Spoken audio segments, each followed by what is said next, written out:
Hello and welcome to the morning news. My name is Dino. And here is the story. Swift action by the Bog Walk police in St. Catherine led to the seizure of an illegal gun and the recovery of a stolen motor car on Monday. The police say about 12:15 p.m. they received information about a man driving a stolen Toyota Probox motor car towards Bog Walk. A team of police later intercepted a vehicle fitting the description. During a search, the driver was reportedly found with an illegal handgun. He was arrested. The identity of the man is being withheld by the police pending further investigations.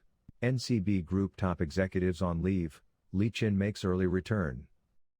The top two executives of the NCB Financial Group, CEO Patrick Hilton and his deputy Dennis Cohen, are reportedly on leave. The group's chairman Michael Lee Chin has also resumed his role at one of the largest financial institutions in the region earlier than planned. Hilton and Cohen went on leave effective Monday, the Gleaner understands. There is no indication whether the leave is voluntary.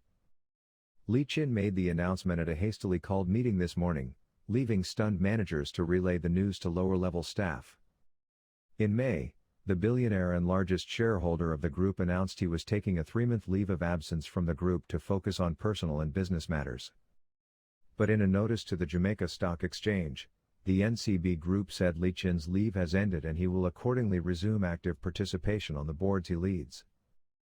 Lee Chin says he is pleased to advise that he has been able to attend to the matters that had occasioned the leave in less time than he had anticipated, the statement said. In seeking to calm speculation in May, the NCB said that, in addition to the strength of our board of directors, our executive team responsible for strategic direction and execution remains strong, under the leadership of President and Group Chief Executive Officer, the Honorable Patrick Hilton. Last week, Lee Chin said he was not pleased that the group has not paid annual dividends to its shareholders since May 2021. I am definitely not happy. And I am not just speaking for myself. I am speaking for all shareholders, including the pensioners. Certainly, we all depend on the income from dividends, he told the Jamaica Observer newspaper. I am not happy because I have had to be selling assets to meet my expenses. He also argued that the group needs to improve its governance and efficiency. The NCB Group has 4 subsidiaries, NCB Jamaica, Guardian Group, Clarion and the entity that controls the Link digital wallet. Customer stabbed to death at Portland bookstore.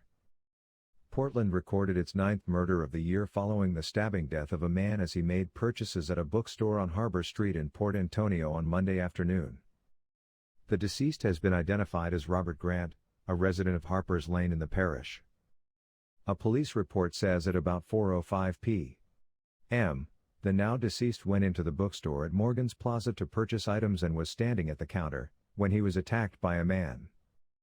Grant retaliated and during a tussle he was allegedly stabbed multiple times. He later fell to the ground. The police found him face down in a pool of blood. They transported him to the Port Antonio hospital where he was pronounced dead on arrival. A man known only as Gaza is being sought by the police for questioning in relation to the murder. Meanwhile, Parish Commander Superintendent Lloyd Darby is again appealing residents to settle their disputes peacefully and to seek the intervention of the police before taking matters into their own hands.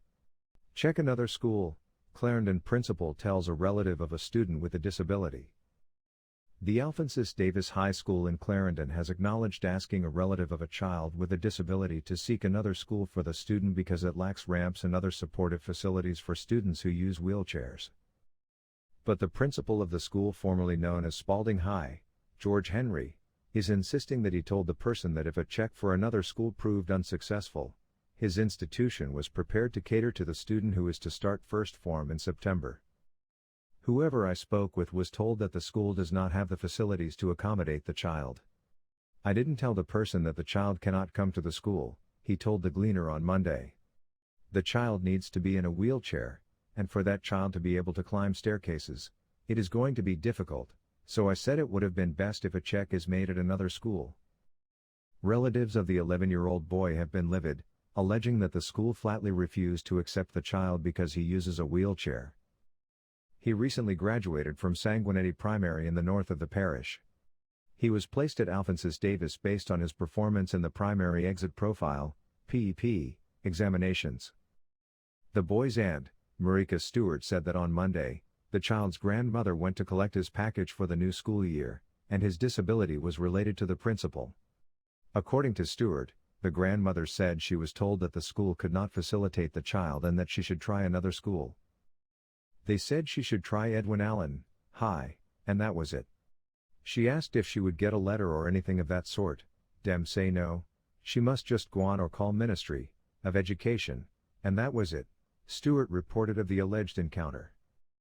Stewart said while at Sanguinetti Primary, her nephew was assigned an aide for his day-to-day activities. She claimed the option was communicated to the principal but was also shot down. The principal has rejected that claim. If it could be done at the primary level, why can't it be done at the high school level?